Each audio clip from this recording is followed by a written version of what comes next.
Bonjour à tous et toutes, bienvenue à cette réunion, à cette rencontre organisée ensemble par l'USG et l'UISG sur la bonne gestion économique d'un institut religieux aujourd'hui.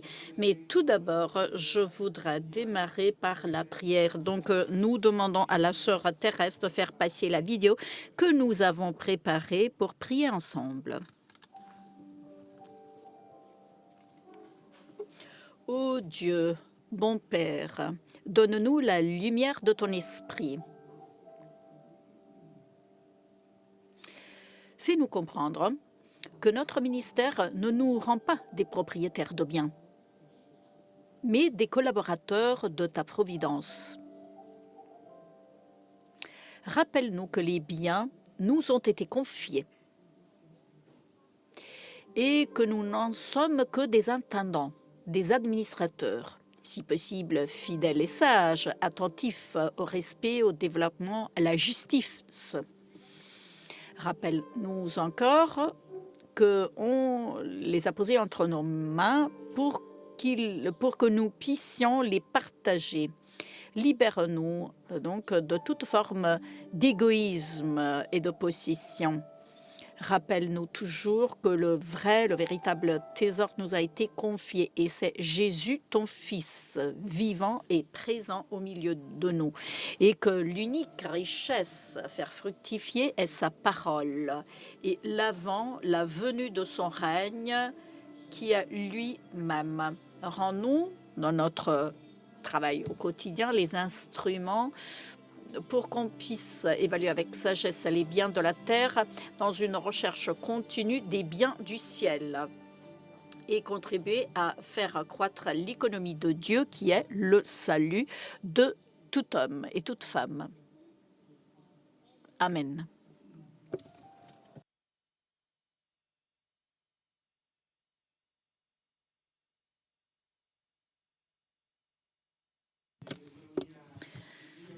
Dans l'économie de Dieu, tout ce qui a une valeur, c'est ce qu'on partage, qu'on donne aux autres. Nous demandons à ce que notre travail et le fruit de notre travail de religieux et religieuses soit toujours une valeur qu'on puisse partager avec les autres et qui puisse fructifier dans l'amour. Au nom du Père, du Fils et du Saint-Esprit.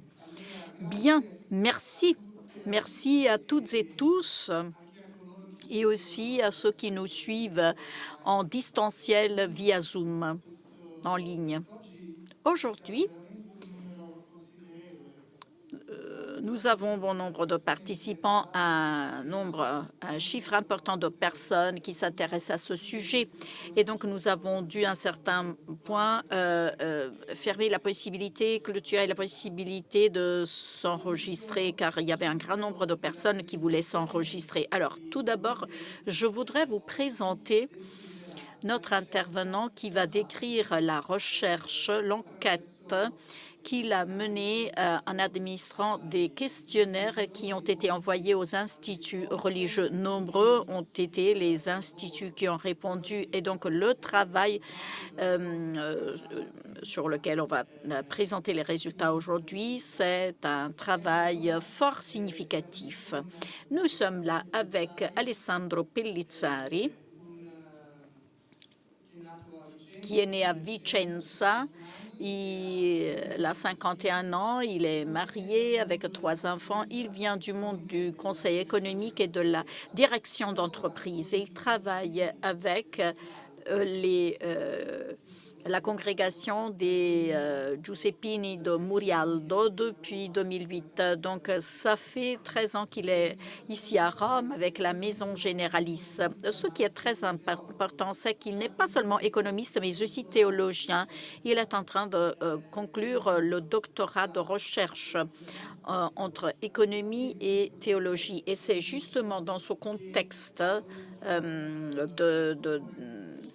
d'études conjointes qu'il a voulu préparer cette recherche, cette enquête. Il va communiquer les résultats de cette enquête aujourd'hui. Alors, je dirais qu'il ne nous reste que lui passer la parole, qu'à lui passer la parole. On va écouter Alessandro qui va nous illustrer comment cette enquête échantillon s'est faite et quels sont les résultats de sa recherche. Merci à toi la parole, Alessandro. Merci, Père Mario. Merci à vous toutes et toutes. Bonjour et bien réveillés pour quelques-uns, quelques-unes.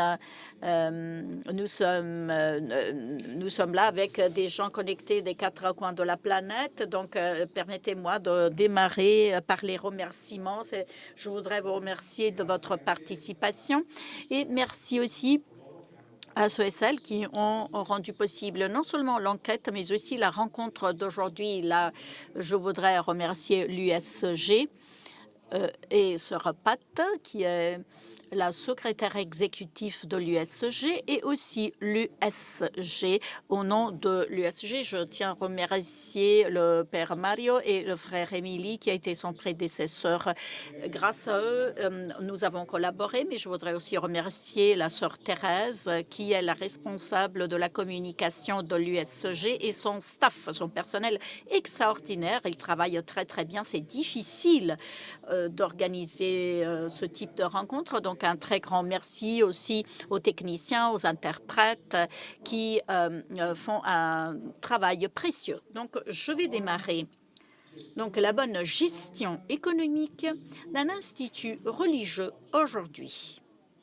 Résultat de l'enquête échantillon de l'USG-USG qui a été réalisé en envoyant un questionnaire aux économes généraux et générales des instituts membres de l'USG et l'USG.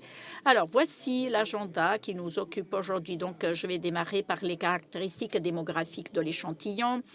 L'âge, la typologie, l'âge du répondant, pour ensuite venir aux caractéristiques statistiques de l'échantillon. J'ai réalisé une analyse caractéristique pour bien comprendre l'échantillon que nous avons aussi du point de vue statistique. Ensuite, on va venir au vif des questions qui sont distribuées sur trois types de groupes de questions. Alors, vous avez répondu, ceux qui ont rempli le questionnaire, qui ont répondu au questionnaire ont répondu. Donc, le premier groupe étant des considérations économiques et de valeur. Ensuite, on rentre dans les demandes, dans les problèmes que vous avez pu identifier comme étant des priorités. On va passer ensuite aux actions en cours, c'est-à-dire les actions que votre institut est en train de mettre en œuvre ou a prévu de mettre en œuvre, pour terminer la partie du questionnaire qui portait sur les défis, ceux qui créent de l'anxiété. Non pas parce que nous ne sommes pas forts, mais nous considérons cela comme étant des défis, des difficultés importantes à relever. Et ensuite, on va porter notre focus sur les attitudes. Ensuite, on va passer à la deuxième partie de cette rencontre qui nous concerne de près, par petits groupes et ensuite en plénière.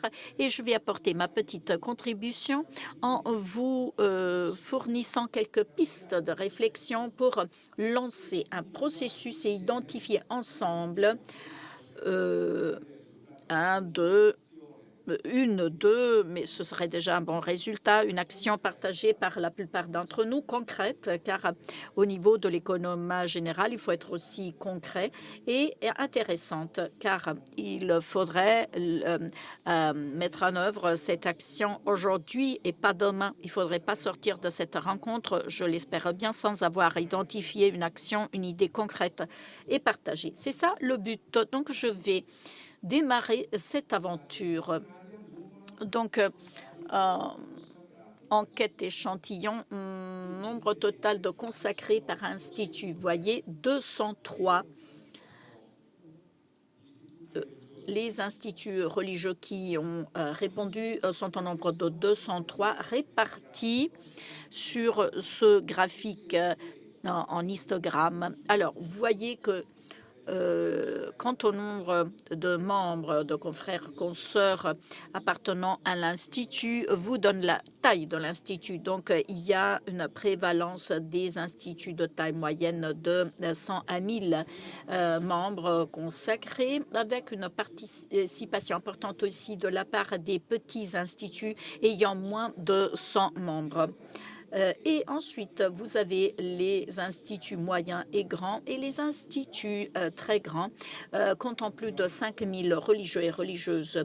Il n'y en a que 7 sur ces instituts qui ont rempli le questionnaire. Ensuite, le nombre de nations dans lesquelles sont présents les instituts qui ont répondu au questionnaire. Comme vous voyez, il y a une prédominance des instituts présents jusqu'à 20 nations différentes dans le monde entier, mais avec une participation significative, je dirais, aussi des instituts qui sont présents en plus de 20 nations, avec 27 instituts qui sont présents dans plus de 40 nations différentes. Et il y en a aussi qui sont présentes en plus de 100 nations différentes. Donc, je dirais que les instituts de l'échantillon sont bien répartis dans les différentes couches, avec une prédominance de ceux qui ont un nombre de consacrés entre 100 et 1000 membres.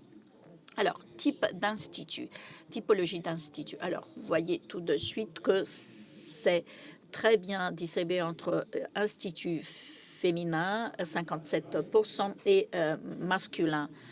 Donc, activité principale de l'Institut. Alors là, vous voyez, il y a une grande importance de l'éducation, de la formation, donc les écoles, mais vous avez aussi la composante contemplative, 41-20%, caritative et aussi de soins de santé. Alors, on peut dire que les instituts de l'échantillon sont assez équilibrés par genre et mènent comme activité essentielle l'éducation et la formation, même si les 3 autres typologies d'activités sont également présentes. Maintenant, l'âge du répondant, des personnes interrogées. Alors là, c'est intéressant car vous voyez que 65% des répondants rentrent dans la couche d'âge de 50 à 69. Alors, il faut dire que la tranche d'âge de plus de 70 ans représente un pourcentage important, 22%. Nous avons 44 économes généraux générales ayant plus de 70 ans, dont 19 ont plus de 85 ans. Là, il s'agit d'informations que j'ajoute par rapport à ce que vous voyez à l'écran. Et plus de 9 économes généraux générales qui ont répondu au questionnaire ont plus de 80 ans. Ensuite, les années de service dans l'économie du répondant, de celui qui a répondu au questionnaire. Alors, il faut dire que, comme vous le voyez, 63%, le voici là, des répondants, des personnes interrogées, ont une expérience dans l'économie générale de plus de 5 ans, avec une prédominance de ceux qui ont été actifs dans l'économie depuis plus de 7 ans.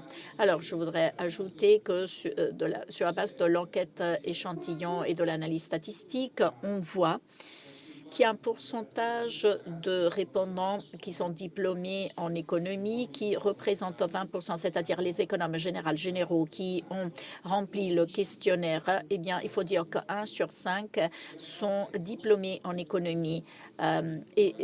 Ceux qui sont diplômés en économie se trouvent dans les instituts de taille moyenne et grand. Et il y a 6% qui ont un double diplôme en théologie économie et appartiennent eux aussi à des instituts grands, voire très grands. Dernière note qui me concerne, car depuis 13 ans, je suis le directeur de l'économie générale des Giuseppini del Murialdi, même si je suis laïque, je suis père, je suis mariée avec 3 enfants. Alors, vous voyez qu'il y a aussi des répondants laïques, directeurs généraux qui se trouvent. Donc, il s'agit de 8 sur 203, c'est-à-dire 4%. Alors, c'est pour dire que ce qu'on dit depuis quelque peu de temps, c'est-à-dire la collaboration religieuse laïque, se fait depuis quelques années. Alors, les répondants les plus jeunes ont entre 50 et 70 ans et une expérience importante dans le service de l'économie générale. Maintenant, venons-en à la partie de l'analyse statistique pour comprendre le niveau, la signifiance statistique de notre échantillon. Alors, tout d'abord, la taille de l'échantillon. Alors, on disait 203 instituts ont rempli le questionnaire, dont 195 sont membres de l'UISG ou de l'USG. Les 8 autres sont des instituts religieux qui ne sont pas inscrits, qui ne sont pas adhérents. Alors, statistiquement, un échantillon de 195 est suffisamment représentatif de la population totale de 2119, composée de l'USG 1903 et de l'USG 216. 2119 congrégations religieuses. Là, on parle de congrégations religieuses. Alors, composition du questionnaire. Comme vous le savez, pour ceux qui ont répondu au questionnaire, c'était un questionnaire assez complexe. Avec 69 questions, dont 12 démographiques et 36 sur une échelle de Likert, avec réponse graduelle, avec ordre hiérarchique, par exemple. Pas du tout, un peu, assez, beaucoup. Vous voyez qu'il y a une gradualité. Et cela est significatif pour l'analyse statistique, car sur la base du type de réponse, on peut faire une analyse ou bien une analyse différente. Il y avait 5 questions dichotomiques, oui, non, 9 catégorielles, réponse à choix non graduel, sans ordre hiérarchique, par exemple. Êtes-vous d'accord pour dire ou bien est-ce que vous faites ce type d'action? La réponse étant oui, non. Et là, c'est graduel. Ensuite, on a je ne sais pas et ou en cours de programmation. Donc, la gradualité perdue. Donc, cela a été analysé de manière différente du point de vue statistique. Et ensuite, il y avait 7 réponses ouvertes. Donc, la taille de l'échantillon rend l'enquête suffisamment représentative de la population totale de l'USG et de l'UISG. C'est une donnée importante que je souhaitais en début d'analyse, mais j'imaginais pas qu'on puisse arriver à cela. Donc, merci d'avoir répondu très nombreux au questionnaire. Ensuite, validation du questionnaire. Pour les questions graduelles à l'échelle de Likert et dichotomique, une analyse factorielle a été effectuée pour valider le questionnaire, c'est-à-dire pour déterminer si d'un point de vue statistique, et seulement le questionnaire explique et mesure effectivement l'objet de son enquête, à savoir, dans notre cas, la bonne gestion économique dans le monde religieux.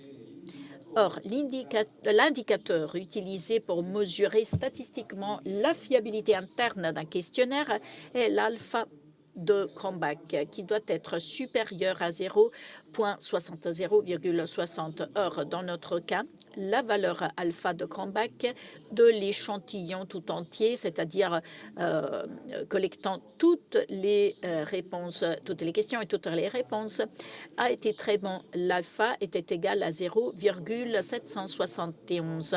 Si ensuite on considère les valeurs alpha de Cronbach des 3 catégories identifiées de l'échantillon sont les suivantes. Pour les considérations de gestion et de valeur, l'alpha étant 0,714. Pour les instances et les actions économiques et de gestion, alpha égale à 0,641. Et pour les défis économiques et de gestion, alpha égale à 0,743.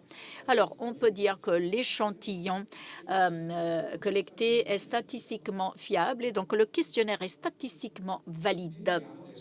Venons-en maintenant dans le vif, rentrons dans le vif des réponses, c'est-à-dire on va passer aux considérations économiques et de valeur. Alors, la méthode étant la suivante, je l'ai dit une fois pour toutes, il y a une synthèse résumée de la question. L'action économique est considérée comme un lieu privilégié pour témoigner de l'authenticité de la vie chrétienne. Êtes-vous d'accord? Alors, si on voulait mieux comprendre la question, ce n'est pas nécessaire, mais vous l'avez en bas, la question. Donc, je vais faire référence à ce qui est écrit en haut, qui est un résumé de la question plus étendue que vous voyez en bas du graphique. Alors, êtes-vous d'accord que l'action économique est un lieu pour témoigner de l'authenticité de sa vie chrétienne? Êtes-vous d'accord? Donc, 91% sont d'accord. Et le travail, le voyez-vous aussi non seulement comme réalisation personnelle, mais aussi avec co-création avec Dieu? Alors, dans ce cas-là, bon, 98% est d'accord. Et j'ajoute d'autres questions qui étaient là, c'est-à-dire si l'économie peut aider la théologie. 86% d'entre vous sont d'accord, et cela est aussi vrai pour le vice-versa, c'est-à-dire la théologie, les sciences théologiques peuvent-elles aider les sciences économiques? Alors, dans ce cas-là, 88% sont d'accord. Et les instituts féminins en sont encore plus convaincus, avec une différence statistiquement significative entre l'USG et l'USG. Donc, on peut dire que l'action économique est considérée par l'échantillon que nous avons détecté un lieu privilégié pour témoigner de l'authenticité de sa propre vie chrétienne, où le travail est aussi un moyen de réalisation personnelle et de co-création avec Dieu.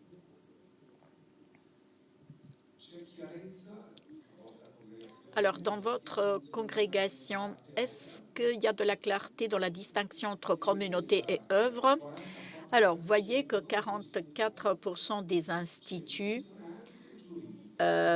font la distinction également au niveau juridique entre la communauté et les œuvres. Cela veut dire que non seulement il y a une distinction au niveau de comptabilité, donc il y a un bilan pour la communauté religieuse, un bilan pour l'œuvre, l'école, mais il y a aussi une différence de gestion, c'est-à-dire le directeur de l'école est différent du directeur de l'œuvre, mais pour 44% d'entre vous, il y a aussi cette distinction juridique, c'est-à-dire l'organisme juridique qui représente la communauté ou les communautés religieuses est autre que l'entité juridique représentant l'œuvre ou les œuvres. Cette distinction juridique est distribuée à partie égale entre tous les instituts, petits, grands. Là, c'est la photographie de tous les instituts. Par contre, le nom, c'est-à-dire la distinction n'est pas claire, est une réponse qui est valable surtout pour les instituts de moyenne taille ou les petits instituts d'au moins 200 membres. Alors, c'est ce qu'a observé l'enquête d'échantillons. Les analyses statistiques ont vu signifie un lien important entre le niveau d'éducation, le diplôme du secondaire, le diplôme du supérieur. Donc, les répondants diplômés en économie se placent sur le oui, alors que les diplômés du secondaire n'ont pas clair cette distinction entre la communauté et l'œuvre. Il existe deux macro-domaines de gestion différents dans un institut. Est-ce que vous le reconnaissez, c'est-à-dire la gestion des communautés, la gestion des œuvres? Là, vous voyez,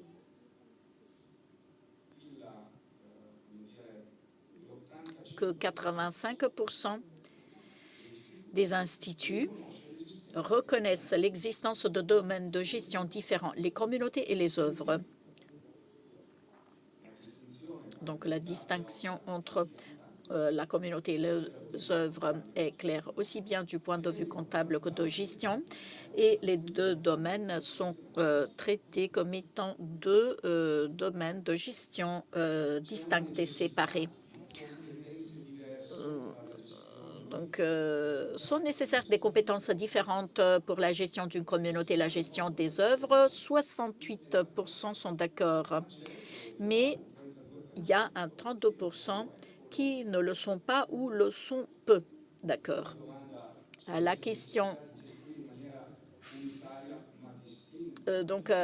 Faut-il une gestion unitaire mais distincte des communautés des œuvres? Là, vous voyez que 94% sont d'accord, donc communauté et œuvres, selon l'enquête échantillon, demandent des compétences de gestion différentes et la complexité du monde économique impose leur gestion unitaire, oui, mais distincte.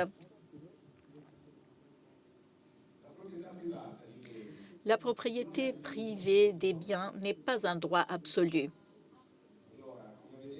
Comme vous le voyez, 73% sont d'accord. C'est-à-dire que la propriété privée n'est pas un droit absolu, mais il y a un 26% qui ne sont pas d'accord et qui disent non, non, par contre, la propriété privée est un droit absolu. La gestion religieuse devrait avoir pour but la durabilité et quel type de durabilité? Comme vous le voyez, un pourcentage important, 87%, disent les instituts doivent être gérés pour la durabilité intégrale, c'est-à-dire économique, sociale, relationnelle et environnementale. Donc les quatre typologies de durabilité, surtout les réalités très grandes de plus de 5 000 membres et 100% des économes généraux qui ont un double diplôme en théologie et en économie sont d'accord. Et il n'y a aucune différence entre les membres de l'USG et de l'USG. Donc, cela ne dépend pas du genre de l'institut religieux. Donc, on peut dire que la propriété privée de biens n'est pas considérée comme un droit absolu à une seule exception significative mais minoritaire, et la gestion religieuse devrait rechercher la durabilité intégrale, c'est-à-dire durabilité économique, sociale, relationnelle et environnementale, les quatre typologies de durabilité. Dernière question sur les considérations économiques et de valeur. Il y avait le vœu de pauvreté, la communion des biens favorise-t-il une gestion des œuvres plus humaine et plus équitable? Alors, voyez, 99% sont d'accord et le restant 1%, c'est-à-dire 3 instituts sur les 203, le sont bien que peu. Alors, ensuite, la gestion religieuse peut-elle expérimenter plus librement par rapport à la gestion laïque des entreprises à but lucratif, des formes d'entreprises plus humaines, prophétiques et à long terme? Alors, dans ce cas-là, 91% sont d'accord, se disent d'accord. Je me dois de dire que sur la base de l'enquête échantillon, il paraît que le monde religieux est prête à être prophétique dans la gestion économique. Alors, c'est une élaboration personnelle. Nous sommes dans un véritable kairos, le temps opportun pour un nouvel humanisme en économie dans lequel le monde religieux pourrait être un protagoniste déterminant. Si nous ajoutons à cela que 93% d'entre vous sont d'accord pour dire que la manière dont un patrimoine économique est géré est l'un des indicateurs de la qualité de la suite du Christ et que 96% sont d'accord pour dire que la pandémie de Covid-19 et les guerres malheureusement encore en cours ont démontré une fois de plus à quel point nos vies sont toutes liées, que cela nous plaise ou non, nous devons travailler en réseau. Nous sommes prêts à ce faire, l'enquête échantillon nous le dit, et l'époque dans laquelle nous vivons nous le demande, je dirais, avec force. Donc, la gestion religieuse, et grâce aussi au vœu de pauvreté à la communion des biens, devrait favoriser une gestion des œuvres et une expérimentation de formes d'entreprise plus humaines et plus prophétiques. Venons-en aux problèmes, aux instances, aux demandes. Alors, il est prioritaire de créer un échange un lieu institutionnel de réflexion permanente entre les économes généraux général. Alors, vous voyez que 92% sont d'accord. Cela exprime un besoin des économes généraux, un besoin important de s'échanger constamment et au niveau officiel, au niveau intercongrégation. Cela vaut surtout sur la base de l'analyse statistique pour les grands et les très grands instituts. 100% des économes généraux général sont d'accord. Donc, il s'agit des économes des instituts ayant plus de 5 000 religieux. Autre question, la priorité est de gérer les œuvres en collaboration avec des laïcs formés, impliqués de manière charismatique. Alors, voyez là que 97% sont d'accord. Ce qui représente 99% pour les économes généraux de l'USG et on arrive à 100% pour les très grands instituts de plus de 5 000 religieux. Donc les deux priorités qui viennent d'être analysées, c'est-à-dire créer un lieu institutionnel de réflexion permanente et gérer les œuvres en collaboration avec des laïcs formés impliqués, sont les deux priorités les plus importantes et urgentes parmi les 8 propositions intégrées dans le questionnaire. Donc, nous pouvons dire qu'il est prioritaire de créer un lieu institutionnel de réflexion permanente entre les économes généraux général et de gérer les œuvres en corresponsabilité avec des laïcs formés, impliqués de manière charismatique. Et résiduel. Vous avez d'autres instances, d'autres demandes à faire, en plus de celles qui sont dans le questionnaire. 24 économes ont dit, dans la question ouverte, d'autres instances qu'il est considéré comme étant prioritaires. Et 11 d'entre eux ont souligné encore une fois avec force la nécessité de renforcer la formation économique des religieux et des laïcs impliqués dans les économas. Et 6 autres ont réitéré la priorité d'un renforcement de l'échange entre économes généraux et il faut renforcer l'action conjointe entre congrégations différentes. Donc, parmi les autres instances exprimé par les répondants, il y a ce besoin d'approfondir l'échange entre économes généraux général, la collaboration entre instituts et la formation en économie. Venons-en aux actions qui sont en cours dans vos instituts. Donc, il y a une répartition en cours qui est claire dans votre congrégation entre la gestion des œuvres et la gestion des communautés religieuses. Alors, voyez que pour 78% des instituts ont répondu oui, ça se fait, c'est en cours. L'autre question sur les actions consiste à savoir s'il y a une implication charismatique et formation économique des laïcs occupant des postes de direction. Alors là, vous voyez que 81% dit oui, cela se fait déjà, c'est en cours. Donc la plupart des instituts font une distinction entre la gestion des œuvres et la gestion des communautés religieuses et renforcent l'implication et la formation des laïcs qui occupent des postes de direction. Venons-en à la dernière partie des questions du questionnaire. Défis, attitudes économiques et de gestion. Êtes-vous préoccupé par les difficultés croissantes rencontrées par les religieux dans la gestion des œuvres? Alors, 74% disent oui. Et c'est une préoccupation qui ne varie pas entre l'UISG et l'USG. Alors, il y a ce point commun entre les réponses de l'UISG. L'USG, c'est un agrégat.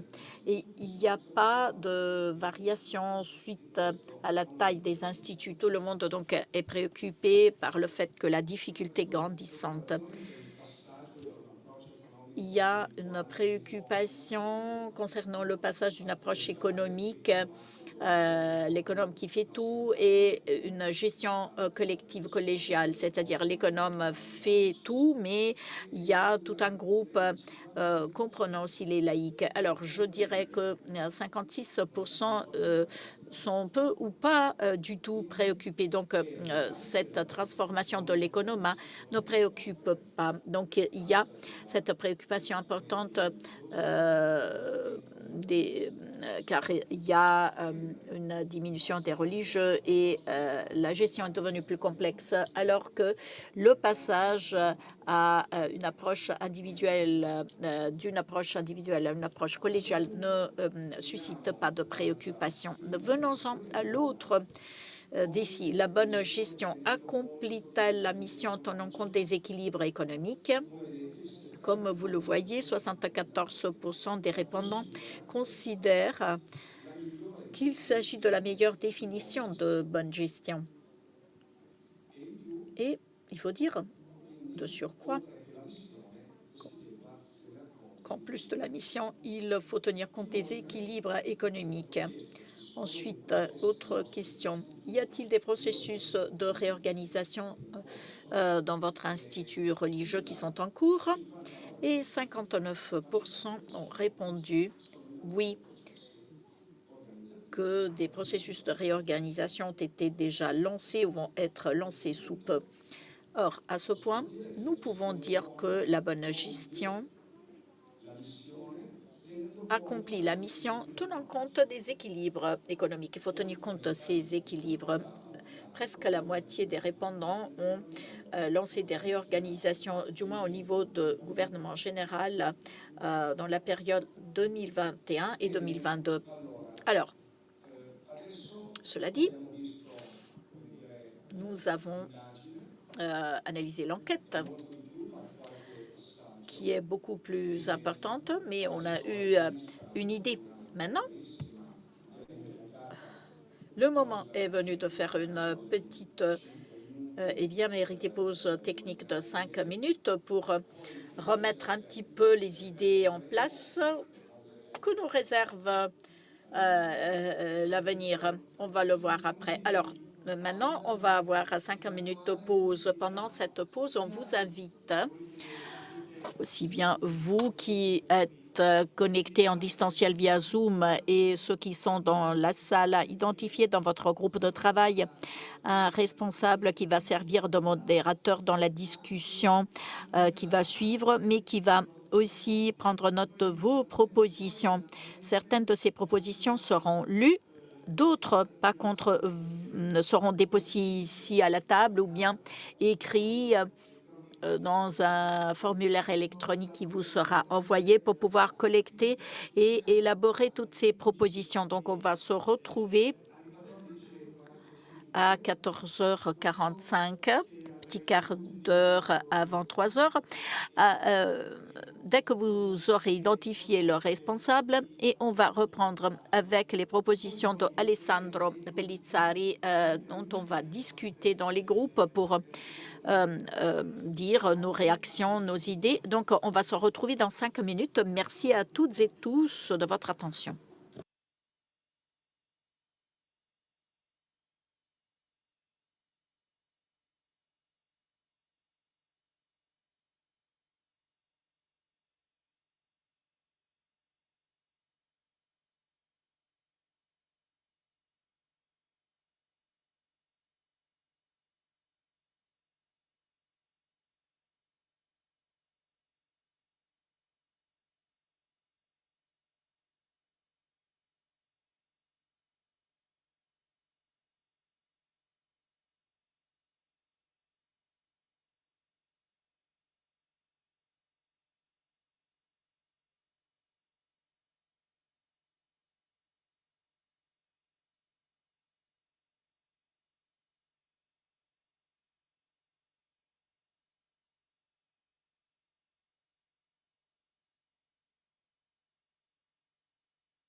Très bien.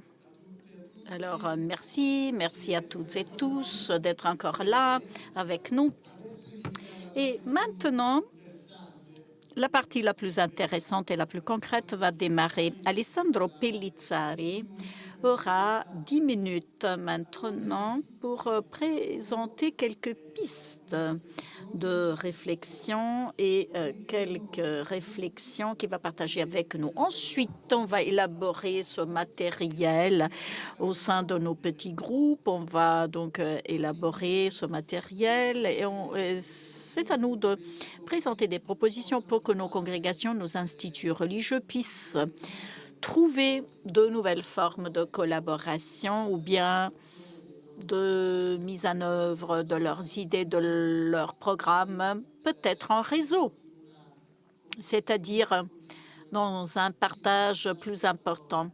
Alors, je vais passer la parole à Alessandro Pellizzari qui va nous fournir ces pistes de réflexion. Il y aura donc un transparent qui reste à l'écran avec la question majeure sur laquelle réfléchir, sur laquelle élaborer, sur laquelle discuter.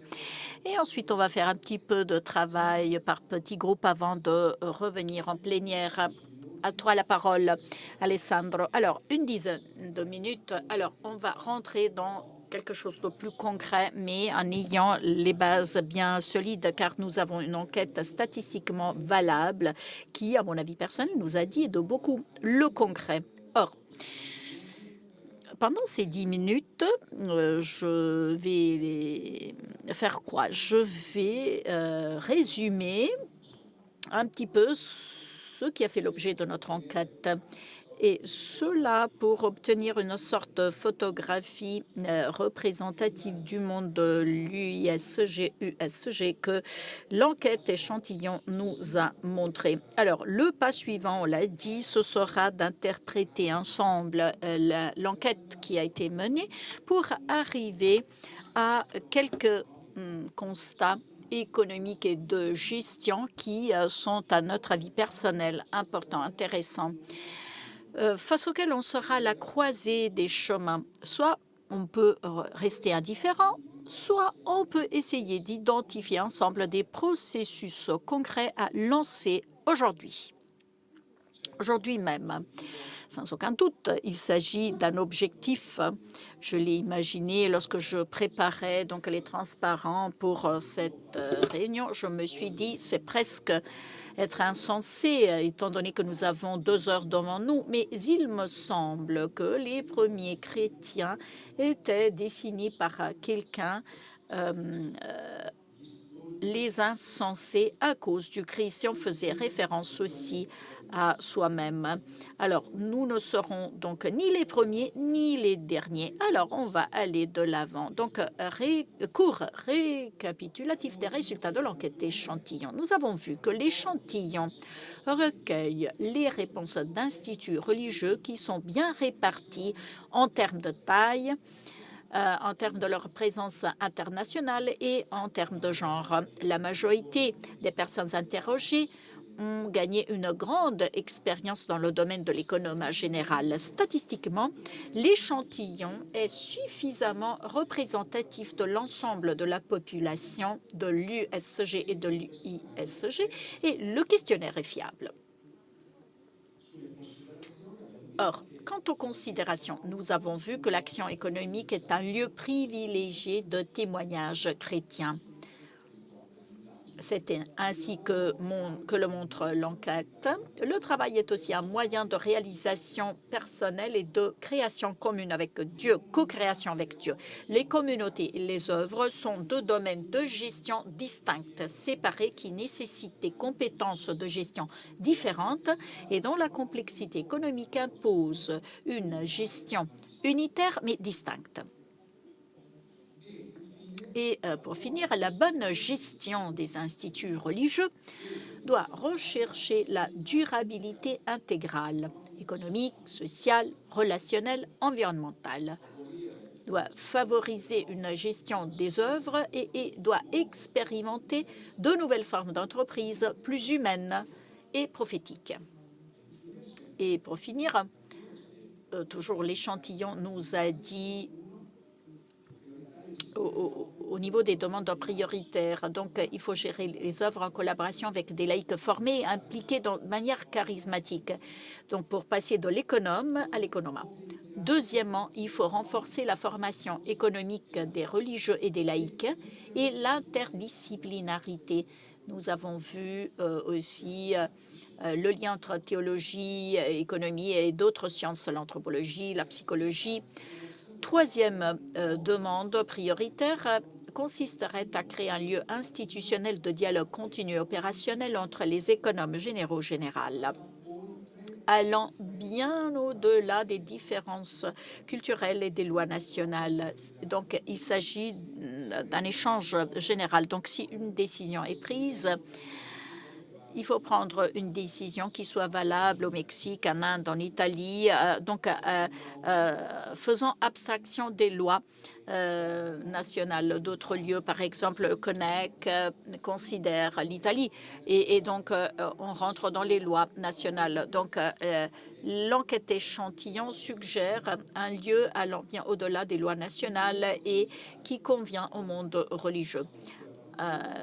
Finalement, renforcer la collaboration et les actions économiques intercongrégations. Les actions, nous les avons vues. Il y a cette distinction qui est en cours entre la gestion des communautés et la gestion des œuvres. Et il y a une implication accrue et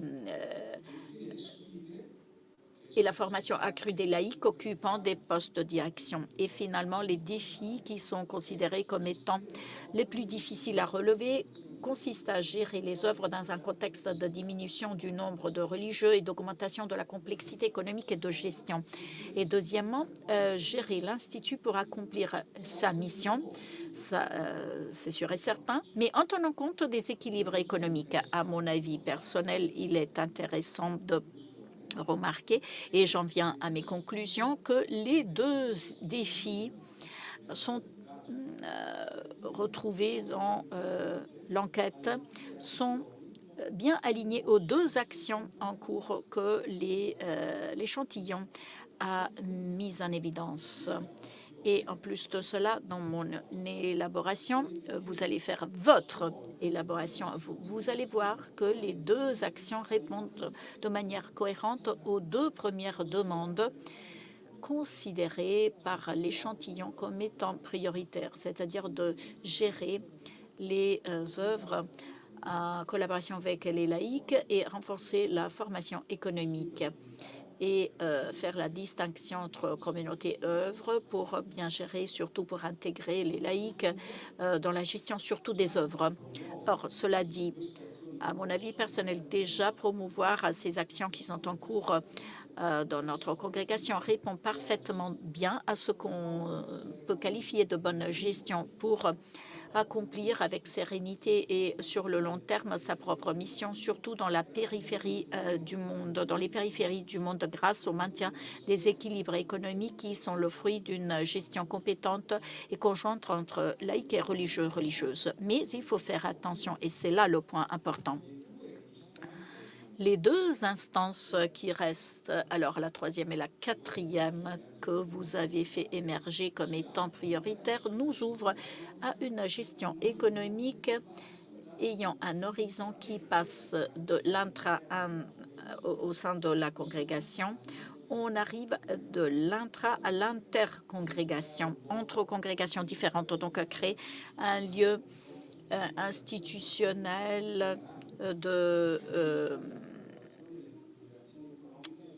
donc renforcer la collaboration des actions entre congrégations différentes. C'est vous qui le dites, vous qui avez répondu au questionnaire. Donc, l'intercongrégation dans la gestion économique qui passe par le fait de partager son propre charisme avec les laïcs. Donc, on pourrait parler d'intracongrégationnalité qui est déjà en cours, au partage des charismes similaires entre congrégations différentes. Là, on pourrait définir cela comme intercongrégationnalité au sens strict du terme. Donc, des expériences sont réalisées, sont faites. Alors, peut-être, vous allez nous le dire. par la suite, mais on arrive de ces deux demandes sur lesquelles j'ai porté mon regard. On arrive, à mon avis personnel, on arrive donc à une possibilité évangélique est nécessaire plus que jamais aujourd'hui de porter l'attention de son propre charisme de chaque congrégation à la mission commune de l'Église, qui est le salut humain intégral avec l'option pour les pauvres, les laisser pour compte conduite par l'Esprit Saint commun. Donc c'est ça qui est commun. Alors c'est ce qu'on pourrait qualifier d'intercongrégationnalité au sens large du terme, et j'aime bien dire au sens plein du terme. Y a-t-il des expériences qui se font? Je ne sais pas, on va le voir. Et donc venons-en au point. Alors, j'ai identifié,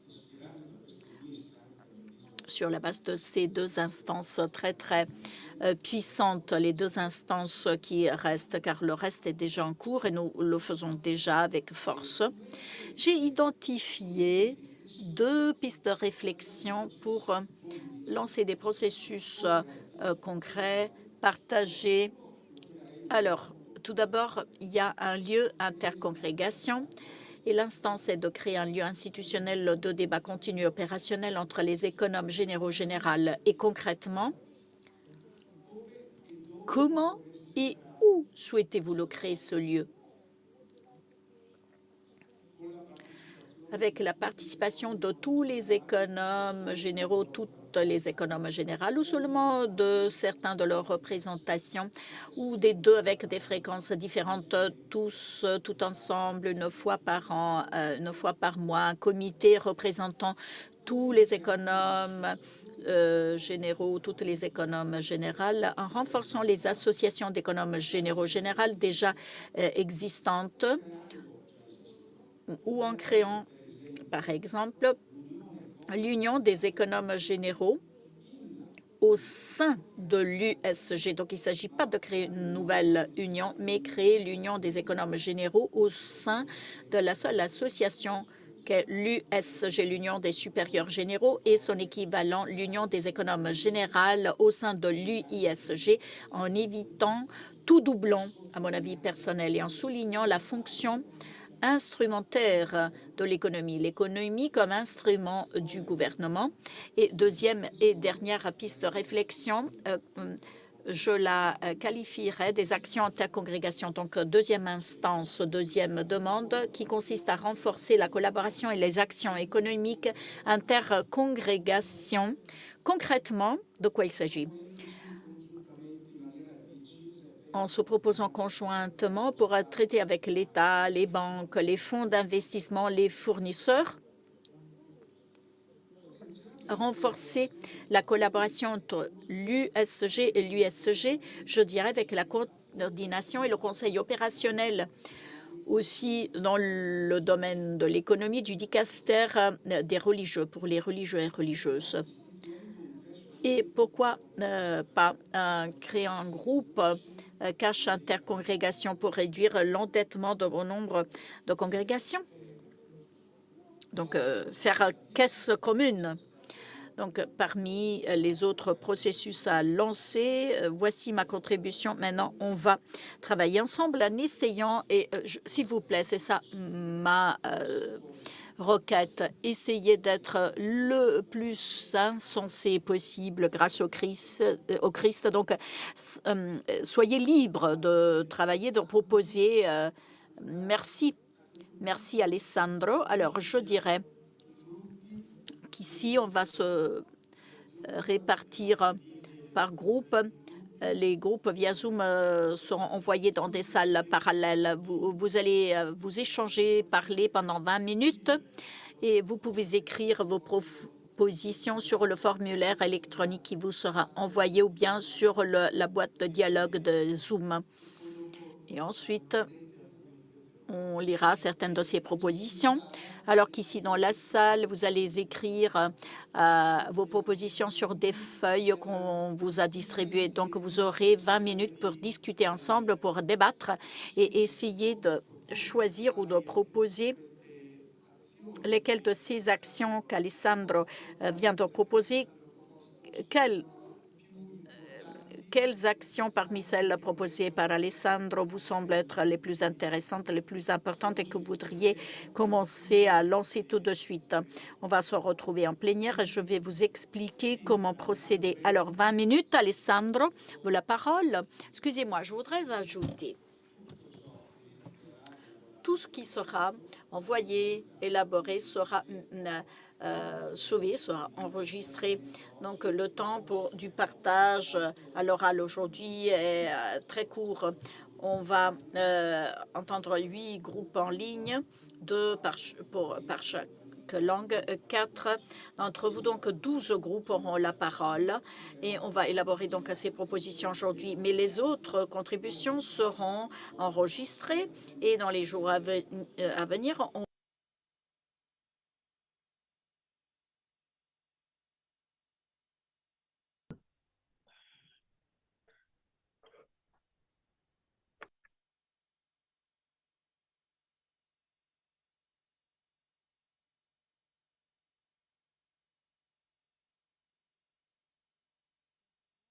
donc vous avez encore 1 minute.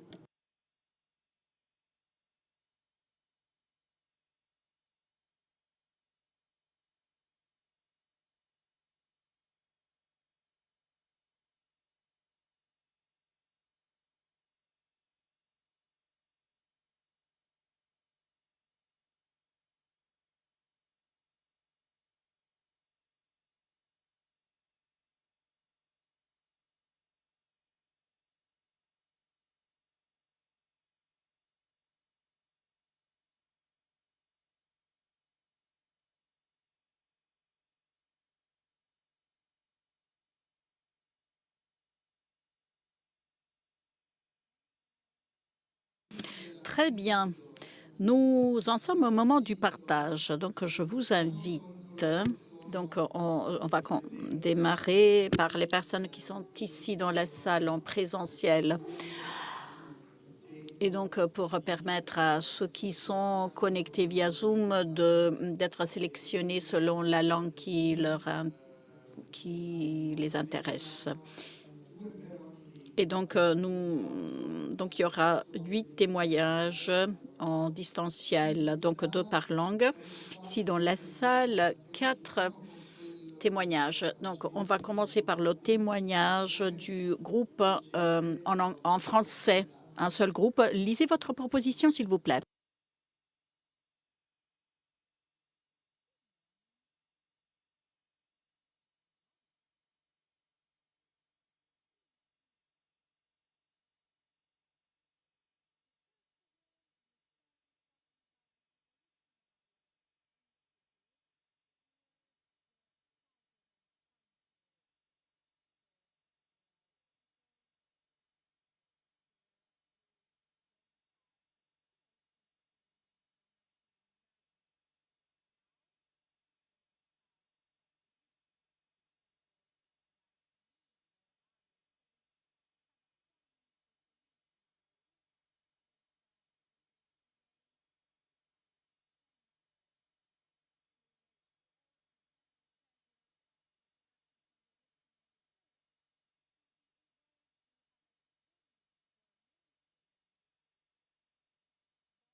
Et maintenant,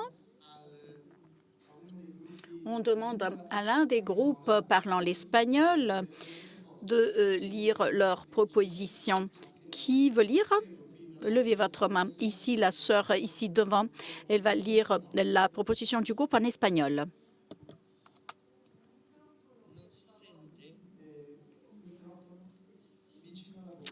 Il faudrait qu'elle parle dans nos micros. Parlez dans nos micros, s'il vous plaît. Alors, pour nous, il est important d'avoir donc un lieu de réflexion, d'échange et de formation pour les économes. Comme les économes sont au service des gouvernements généraux. Alors, tout d'abord, nous avons besoin de formation pour que les économes puissent dire leurs préoccupations, leurs difficultés. Et il faut aussi une formation pour les laïcs qui sont nos collaborateurs, qui collaborent avec nous et qui s'occupent de la gestion avec nous. Pour que et il faut que ces formations puissent être faites non seulement en présentiel, mais aussi en distanciel, en ligne et en plusieurs langues différentes. Il y aura tout un processus graduel qui se fera petit à petit. Alors, merci beaucoup. C'était en portugais. Alors, il faut que je parle en italien pour ne pas me tromper, il dit. Alors, nous demandons au groupe parlant l'anglais, un groupe en anglais, merci beaucoup, de prendre la parole.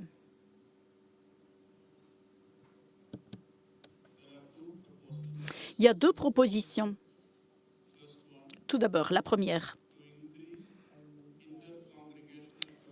Donc, améliorer la collaboration entre congrégations différentes en partageant des ressources humaines, l'expertise professionnelle dans la gestion, dans le domaine de la gestion financière. Par exemple, des programmes de comptabilité et aussi du personnel comptable, en échangeant aussi au niveau de personnel comptable. Deuxièmement, passer en revue l'association existante des économes générales et élargir cette association pour comprendre aussi d'autres groupes linguistiques de langue. Merci beaucoup à vous. Et maintenant, nous demandons au groupe, à l'un des groupes parlant l'italien, de lire sa proposition. Alors, qui veut lire? Je vois une main levée derrière, là-bas. Bon après-midi à toutes et tous. Notre groupe a porté son focus sur le discernement et donc tout d'abord sur le lieu d'échange commun et l'action entre congrégations différentes. Et je vais vous présenter 4 points, 2 quant au lieu et 2 sur l'action de coopération entre congrégations différentes. En ce qui concerne ce lieu, il y a une convergence importante que nous avons trouvée au sein de notre groupe pour créer un espace de dialogue, de discernement, de débat, car nous voyons qu'il est tout à fait important d'avoir une langue commune, de parler d'une seule voix lorsqu'il s'agit de négociations. Mais notre groupe a insisté de beaucoup sur le fait que ce lieu, cet espace devrait toujours être en quelque sorte toujours au sein de la dynamique USG. Donc, il ne doit pas s'agir d'un lieu externe parallèle, mais un espace de réflexion sur les questions spécifiquement économiques, mais qui doit être en synergie avec les différents autres sujets qui sont discutés au sein des assemblées des supérieurs généraux et générales. Donc, ce sont les deux questions sur la question du lieu. Donc, avec une grande convergence, nous voulons l'établissement d'un lieu de discernement commun, de dialogue. En ce qui concerne les actions de collaboration entre congrégations différentes, c'est une question un petit peu difficile car nous n'avons rien de concret devant nos yeux.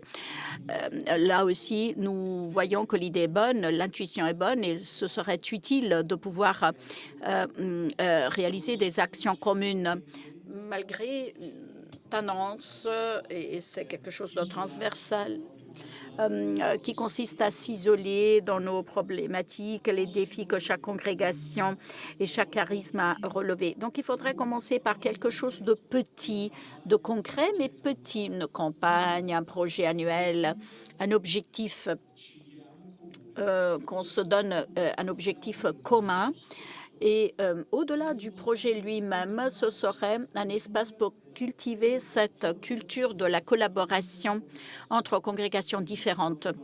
Donc, en ce qui concerne la deuxième partie, c'est-à-dire la partie concernant les actions, il y a cette volonté de cheminer, d'aller dans cette direction. Il faudra un discernement qui ira bien au-delà de l'espace consacré cet après-midi, mais il faudrait partir par quelque chose de petit mais concret, nous aidant à cultiver cette culture de la collaboration entre nous. Merci beaucoup de votre attention.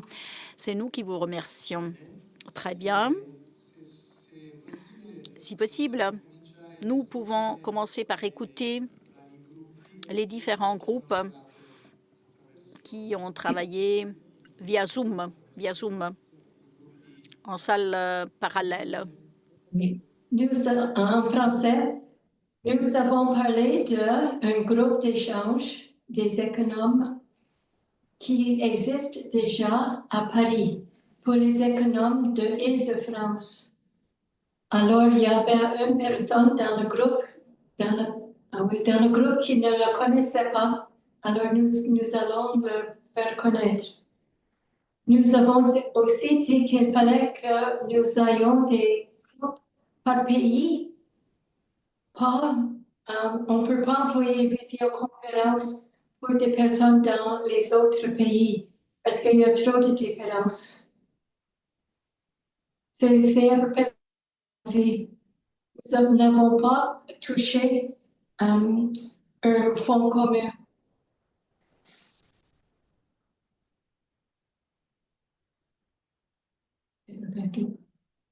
Merci beaucoup. Au prochain groupe.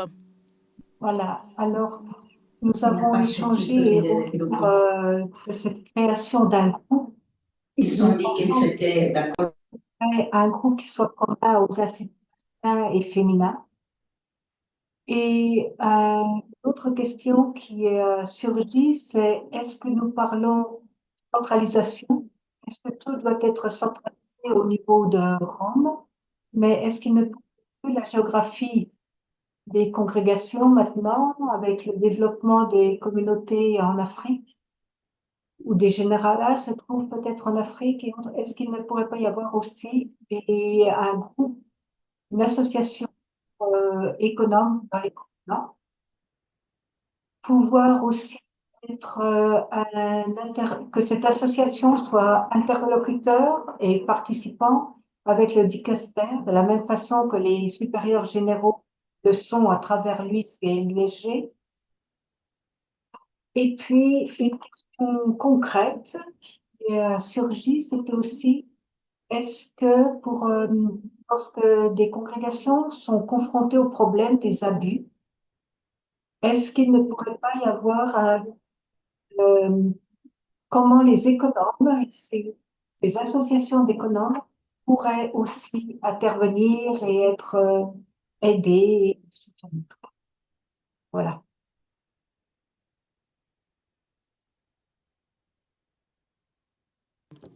Au prochain groupe.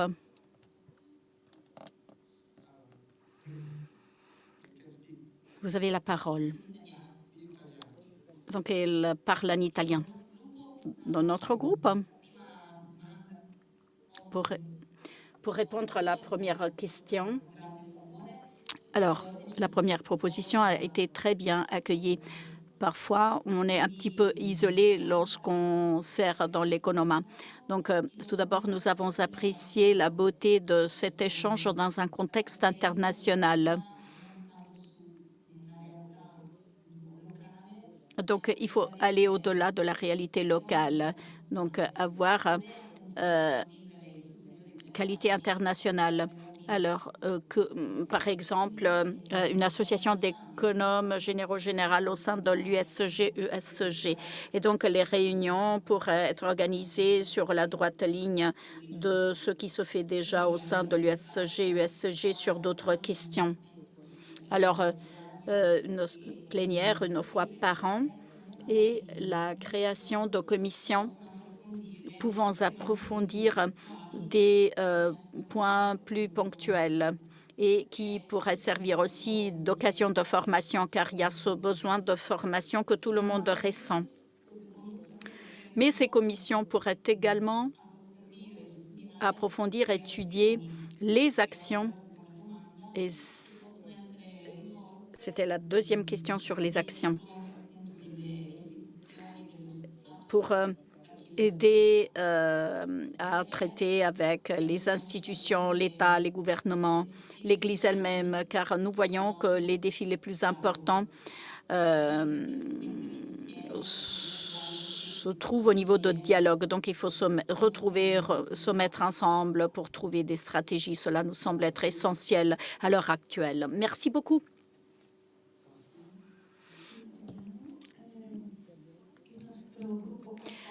Notre groupe est d'accord avec tout ce qui vient d'être dit. Nous pensons que la création d'un lieu intercongrégation pour les économes, hommes et femmes, est un désir de tout le monde. Nous aussi, nous avons suggéré qu'il faudrait renforcer les associations des économes généraux générales, mais toujours sous la houlette de l'USG, USG, pour garder un lien important avec les équipes de responsables, comme on l'a dit, par des formules mixtes, en présentiel, en distanciel, en plénière et par petits groupes et à certaines occasions avec les supérieurs majeurs. Nous pensons que l'USG pourrait former les économes en leur fournissant des outils qui pourraient être multipliés dans la formation au sein des instituts, comme on le fait aussi dans d'autres cadres d'activité. Or, à propos des actions à poursuivre ensemble, nous avons pensé qu'il faut faire de beaucoup dans le contexte national, car il y a les lois nationales dont il faut tenir compte. Mais un autre cadre d'activité, ce serait les investissements éthiques. Alors, les questions financières sont transnationales dans ce cas-là. Alors, la formation pourrait se faire ensemble et aussi le choix de certaines actions à poursuivre pourrait être fait ensemble. Prochain groupe parlant l'espagnol. Bonjour. Bonjour de l'Argentine. Dans notre groupe, nous avons mené une réflexion sur tout ce que nous avons écouté cet après-midi. Nous voyons le besoin d'intégrer les nouveaux économes généraux les nouvelles économes générales, pour qu'il y ait un échange et une formation commune. À notre avis personnel, il faudrait créer une commission économique au sein de l'USG. Et quant à la formation des économes, cette formation devrait se faire par groupe de langues différentes. Et nous avons vu aussi que dans l'USG, nous avons une formation au leadership, nous avons la formation initiale pour la vie consacrée, mais pour l'économie, alors nous voyons qu'il y a des formations de droit canonique, mais il n'y a pas de formation spécifique pour former justement les économes. Une autre proposition serait que cette formation pour les laïcs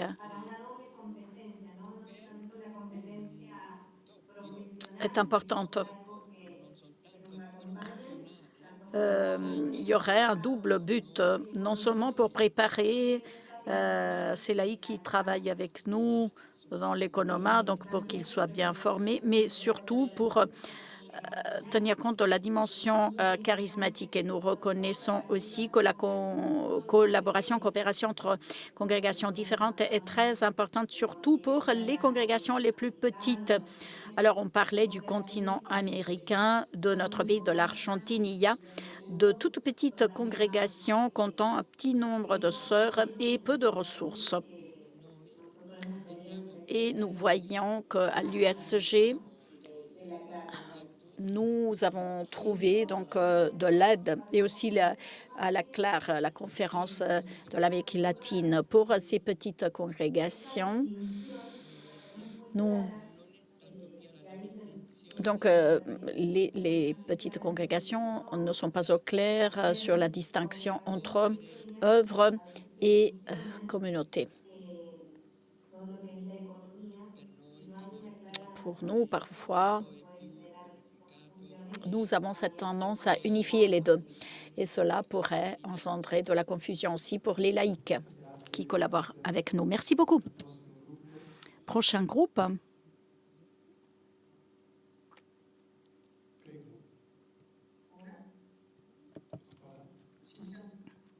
Toujours en espagnol.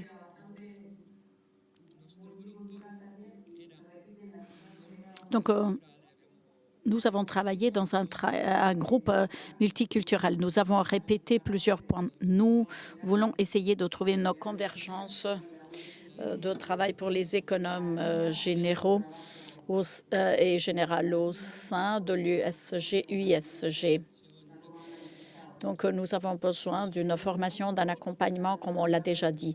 Deuxièmement, il ne faut pas oublier non plus le dicaster pour la vie consacrée et tout ce que cette collaboration avec le dicaster pourrait signifier. Mais parfois, la collaboration avec le dicaster pourrait s'avérer un petit peu plus difficile, mais il faudrait quand même commencer quelque part pour établir cette collaboration avec le dicaster. Troisièmement, il y a plusieurs réalités. Il y a des congrégations qui ont une réalité plus importante de placement, d'investissement, d'autres qui sont plus en difficulté. Or, en ce qui concerne les biens, les congrégations plus petites ne savent pas trop bien comment investir, surtout dans des pays qui sont assez à l'encontre de l'Église. Alors, il s'agit de bien comprendre comment investir de manière éthique, avec confiance.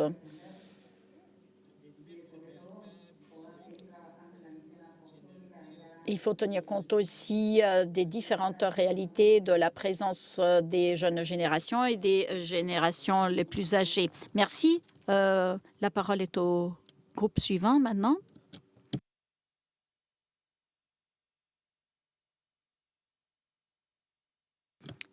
Qui va suivre?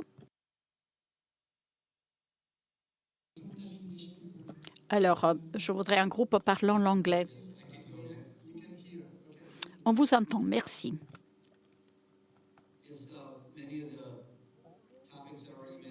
On a déjà dit certains des sujets qu'on voudrait proposer. Alors, le soutien de l'USG-USG qui devrait prendre l'initiative de cette association des économes généraux générales. Nous avons parlé en français et en anglais. Donc, le travail des économes généraux général. Donc, on le fait déjà en français et en anglais, mais quand même, il faudrait élargir à d'autres langues, toujours sous la houlette de l'USG. Donc, il y aurait aussi des sous-groupes lorsqu'il s'agit de questions régionales qui pourraient être spécifiques pour certains groupes et pas pour d'autres. Donc, il y aurait un groupe planétaire, mais aussi des commissions régionales pour parler de sujets qui seraient plus pertinents dans certaines régions et pas dans d'autres. Au niveau provincial des économes, le niveau provincial doit être distinct du niveau général. Et il faudrait tenir compte aussi du point de vue des provinciaux et provinciales et leur donner la possibilité de faire entendre leur voix. Il faut tenir compte aussi de l'importance de la confidentialité des données.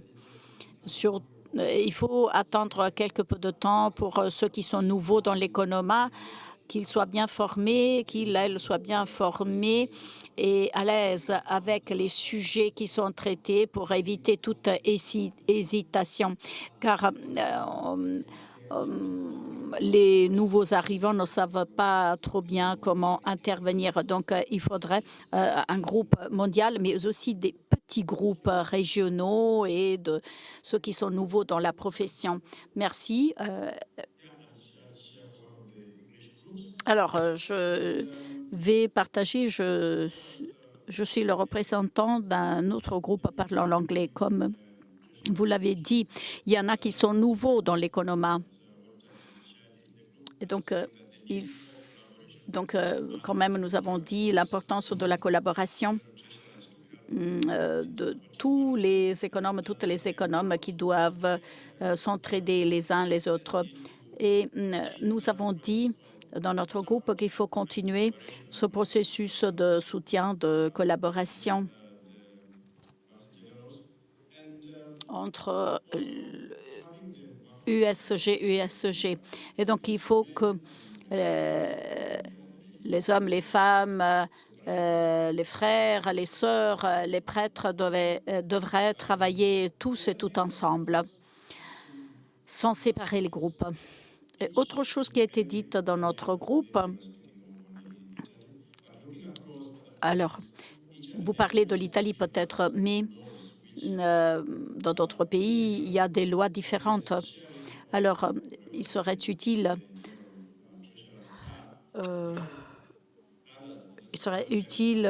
aussi de permettre aux autres de comprendre comment les lois comptables ou de l'économie changent, varient d'un pays à l'autre, d'une région à l'autre. Par exemple, il est difficile de faire circuler les ressources d'un pays africain à l'autre. Donc, il faudrait que les Européens, les Occidentaux puissent connaître donc, les spécificités de chaque région au niveau de la législation. Car il faut dire que pas tous les économes et toutes les économes se trouvent en Italie. Nous avons en Zambie des sœurs où nous avons des congrégations de frères qui travaillent en Zambie. Donc, il faut tenir compte de la législation locale. Donc, je pense qu'il pourrait être utile de connaître la législation qui varie d'un pays à l'autre. Donc, s'échanger les informations et les données. Et il faut former et recycler les connaissances de ceux qui ont déjà été formés et former les nouveaux arrivants dans l'économie. Merci beaucoup.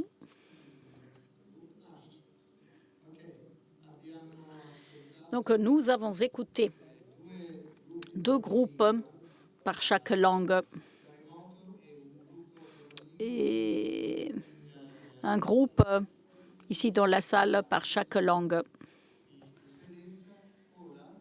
Pour ceux qui sont en présentiel, nous avons encore quelques minutes devant nous pour pouvoir, comment dirais-je, partager librement. Donc, si jamais vous avez quelque chose à ajouter, vous levez votre main.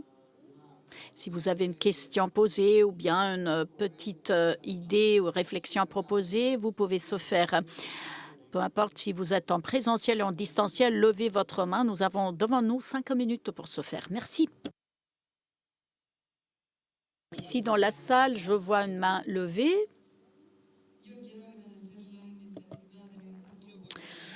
Je tiens à remercier l'USG pour cette initiative qui est conçue pour les économes généraux général au niveau international. Il me semble que l'identité de l'UISG et de l'USG ont vraiment marqué cette initiative.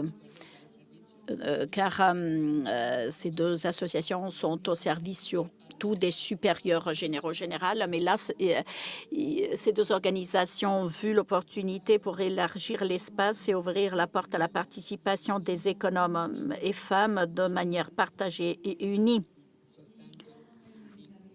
Donc, en essayant de dépasser la barrière des langues, moi, je pense qu'il serait bon d'inclure non seulement les religieux et religieuses, mais aussi les laïcs dans ce type d'initiative, les laïcs qui nous aident à gérer les biens de nos congrégations.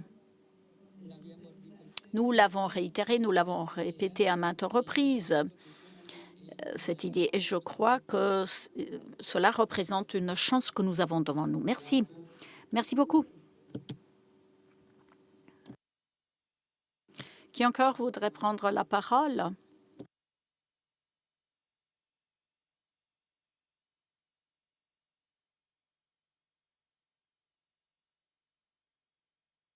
Vous avez la parole si vous voulez prendre la parole. Allez-y. Merci beaucoup. Moi, j'appartiens à un groupe parlant l'anglais et dans mon groupe,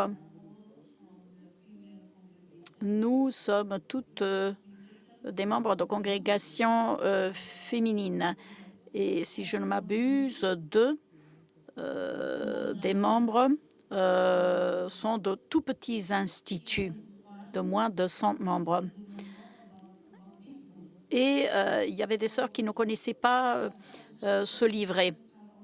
Donc, des suggestions ont déjà été mentionnées par d'autres participants. C'est bien, donc je ne vais pas me répéter. Mais pour nous, peut-être,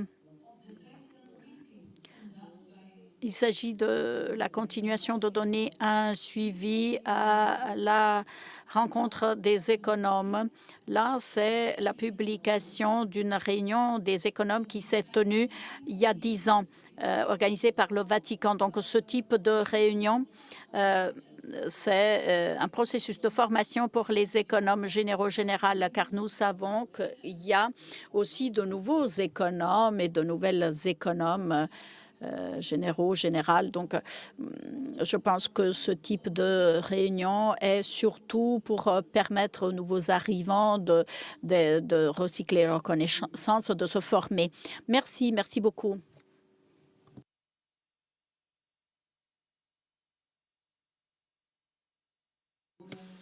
Est-ce qu'il y a encore quelqu'un qui a levé la main, qui voudrait prendre la parole? Nous n'avons pas d'autres personnes qui demandent la parole en ligne. Et si je ne m'abuse, il n'y a personne ici dans la salle. Non, non. Par contre, en ligne, nous avons une personne qui a levé la main en ligne. Vous pouvez parler.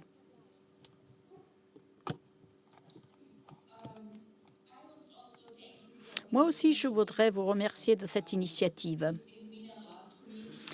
qui a une grande importance pour moi-même et je pense pour nous tous et toutes. C'est la première fois que nous nous retrouvons ensemble, du moins pour moi-même, nous qui sommes économes généraux général. Donc, moi, en tant qu'économe général, je suis à mon premier mandat, même si j'ai servi dans le leadership il y a longtemps. Mais en regardant les autres, je vois que je ne suis pas seule. Il y en a d'autres qui sont nouveaux dans cette fonction. Donc, et ça m'encourage de savoir que nous sommes ensemble. Comme on l'a dit dans notre petit groupe, eh bien, je pense que notre formation est très importante, formation continue, permanente. Et en tant qu'économe, bien sûr, nous avons besoin d'apprendre, de nous former, de gagner de l'expérience. Donc, les expériences des autres vont rester bien présentes à l'esprit pour nous. Donc, je voudrais que cette formation se poursuive pour nous et prendre des initiatives.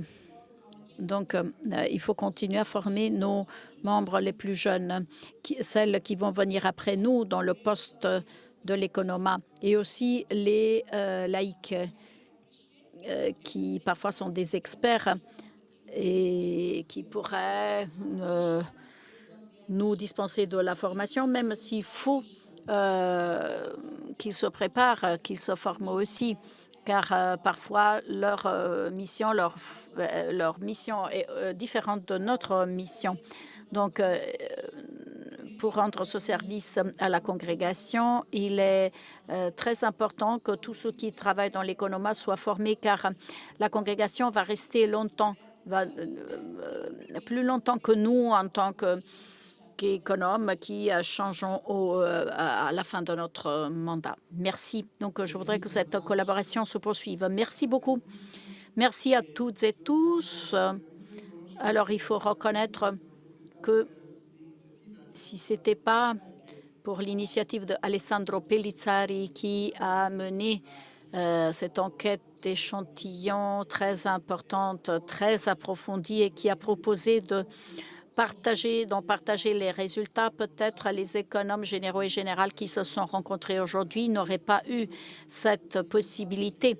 Alors, c'est pour souligner le fait que nous, les religieux et religieuses, nous avons besoin d'être encouragés par la collaboration avec d'autres instances de la société, d'autres agents, des laïcs et d'autres domaines du monde et de la société. Donc, je pense que cet aspect de collaboration plus étroite entre les instituts religieux, mais aussi des instituts religieux avec la société civile dans son ensemble a émergé. Donc, tout cela est très important. À ce point, Alessandro, si tu es d'accord, nous avons encore 5 minutes devant nous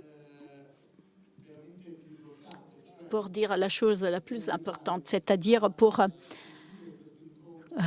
arriver à conclure, à tirer les conclusions de cette rencontre avec une synthèse partielle, car aujourd'hui, on va résumer ce que vous avez partagé, que nous avons lu ensemble.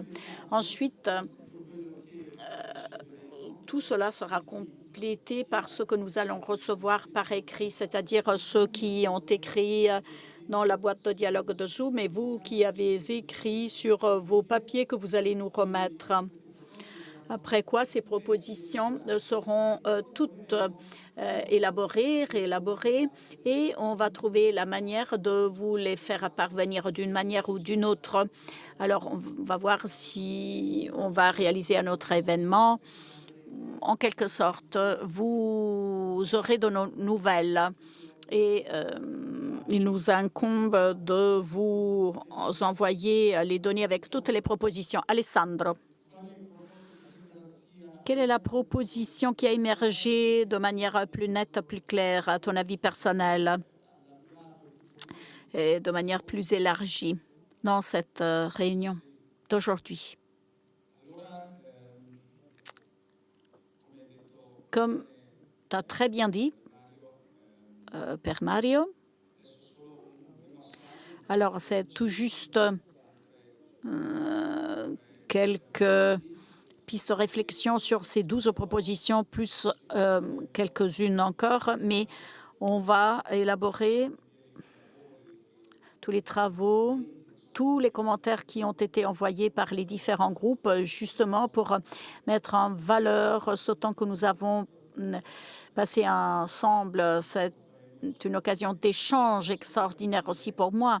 Cela, on le fera par la suite, mais à mon avis personnel, et c'est un point de vue partiel. Or, il me semble qu'il y a des points forts. Tout d'abord, un lieu, donc l'importance de l'échange, de la réflexion. C'était assez prévisible, mais il faut le dire. Donc, il faut travailler ensemble. Mais où? Alors, permettez-moi de vous dire que presque tous les groupes ont dit que l'USG et l'UISG, mais avec la participation du dicaster, petit à petit, compte tenu des délais de disponibilité, mais toujours en gardant vif le lien avec le dicaster. Donc, une sœur a dit, il y a ces lignes directrices, ces orientations produites par le Vatican, mais aussi le livret jaune économie au service du charisme et de la mission est parmi les livres les plus importants. Même si c'est un tout petit livret, c'est vraiment très important. Donc, le dicaster, mais concrètement, c'est l'USG, USG. Donc, le lieu est celui-ci. Et cette initiative d'aujourd'hui en est un exemple, avec la participation des laïcs aussi, c'est-à-dire la présence aussi des laïcs est importante. Le mode. Donc, fondamentalement, essentiellement, on a vu que les supérieurs de l'UISG utilisent l'assemblée annuelle et procèdent par commission, et aussi des commissions au niveau provincial dans chaque nation. Donc, il faudrait faire de même pour les économes généraux générales. Et une fois par an, peut-être, les deux se rencontrent en plénière. Et pendant l'année, la commission des économes peut rencontrer la commission représentant les supérieurs généraux générales. À mon avis personnel, il y a déjà des actions, des cadres, des domaines d'intervention. Alors, on reconnaît USG comme étant le lieu avec la supervision et l'intervention du dicaster également, tout comme ce qu'on fait pour les supérieurs généraux générales. On ferait la même chose pour les économes généraux générales. Il faudrait travailler sur quoi? Sur les investissements, car les petits instituts n'ont pas toute la conscience de l'importance d'un investissement qui soit bon du point de vue financier, mais aussi l'investissement éthique. C'est une action que l'Union des économes généraux générales pourrait développer pour répandre des lignes directrices à modus operandi pour aider tout le monde dans ce domaine de l'investissement financier et responsable, et développer un petit projet d'une petite valeur, mais permettant de rentrer dans cette culture de travailler en réseau, d'avoir un projet commun sans distinction entre les hommes et les femmes. Donc, sur un pied d'égalité. Donc, à mon avis personnel, ce qui est intéressant, c'est l'importance de cette réflexion générale comparant donc les expériences qui existent au niveau national, donc une retombée sur les lois spécifiques dans chaque pays.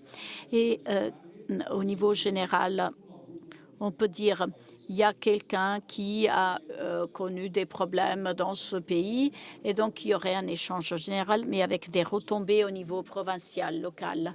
Et autre chose intéressante, le fait de partager les ressources humaines. Alors là, je lance cette proposition qui est très intéressante.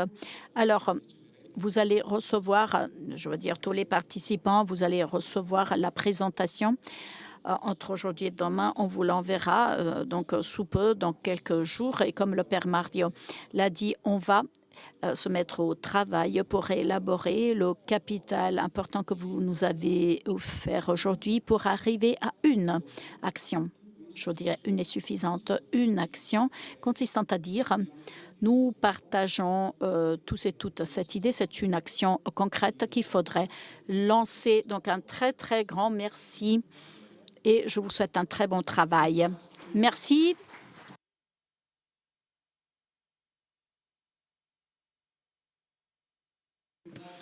Un très grand merci à Alessandro Pellizzari de ce travail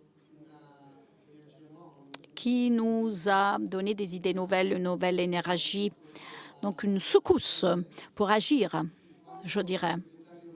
En tant que secrétaire de l'USG, et je pense pouvoir interpréter aussi